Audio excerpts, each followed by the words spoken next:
Machilipatnam corporation city assistant planner గిరిజన ఉద్యోగిపై దాడికి యత్నం. స్థానిక 7వ డివిజన్కు చెందిన ఇన్ఛార్జ్ పంచపర్వాల భరత్ కుమార్ అలియాస్ మున్నా అందరూ చూస్తూ ఉండగా గిరిజన ఉద్యోగిపై దాడికి ప్రయత్నించడం స్థానికంగా సంచలనం రేకెత్తించింది.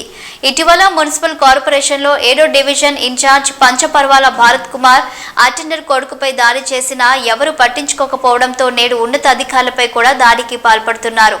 మచిలీపట్నం తెలుగుదేశం పార్టీకి చెందిన 7వ division incharge Panchaparvala Bharat Kumar alias Munna corporation city assistant city planner ప్రభుత్వ గిరిజన ఉద్యోగిపై బూతు పురాణం. తెలుగుదేశం పార్టీ అధికారంలో ఉండటం 7వ డివిజన్ ఇన్ఛార్జ్ పంచపర్వాల భరత్ కుమార్ వెనుక కొంతమంది నాయకుల అండదండలు ఉండడంతో ఆయన ఆగడాలకు హద్దు లేకపోతుంది.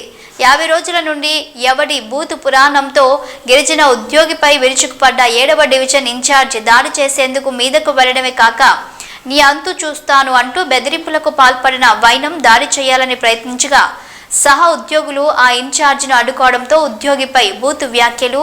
7వ డివిజన్ ఇన్ఛార్జ్ దాడికి ప్రయత్నం చేస్తుండగా వీడియో చిత్రీకరిస్తున్న ఆగని బూతు పురాణం. గిరిజన ఉద్యోగిపై దాడికి ప్రయత్నం చేసిన 7వ డివిజన్ ఇన్ఛార్జ్ వీడియో సోషల్ మీడియాలో వైరల్ అవుతున్నా ఉద్యోగులు ఎటువంటి ఫిర్యాదు చేయలేదు. పోలీస్ స్టేషన్లో కేసు నమోదు కాకపోవడంతో సహచర ఉద్యోగులలో భయాందోళన.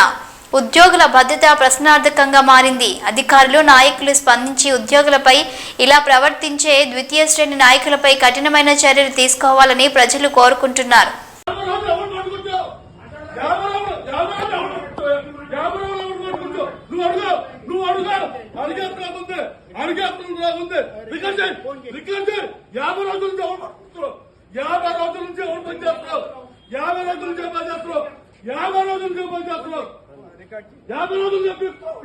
నేను అడుగుతున్నా 50 రోజులు చెప్పిస్తున్నా 50 రోజులు చెప్పిస్తున్నా 10 రోజుల నుంచి నువ్వు డ్యూటీ 50 రోజులు చెప్పిస్తున్నా 50 రోజులు చేస్తున్నా 50 రోజుల నుంచి ఏం పిక్కులు చూస్తా నేను చూపిస్తా చూడు నేను చూస్తాగా నువ్వు ఇవాళ నీ పట్టు ఇవాళ నేను ఇక్కడి నుంచి కనుక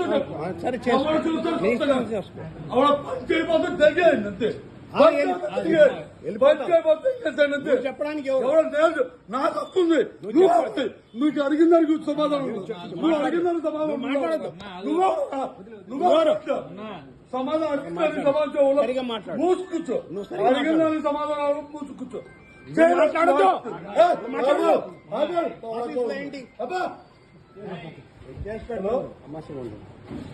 ఎవరైనా విషయాలంట. హలో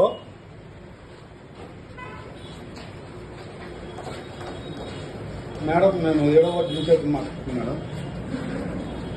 మీకు 11వ తారీఖు 7వ నెల కంప్లైంట్ ఇచ్చాను మేడం. ఏసీపీ గారి దగ్గర కాదు మేడం, నాకు ఇంతవరకు వెనక ఎటువంటి రిపోర్ట్ రాలేదు. మీరు ఇస్తారా లేకపోతే ఎవరైనా నుంచి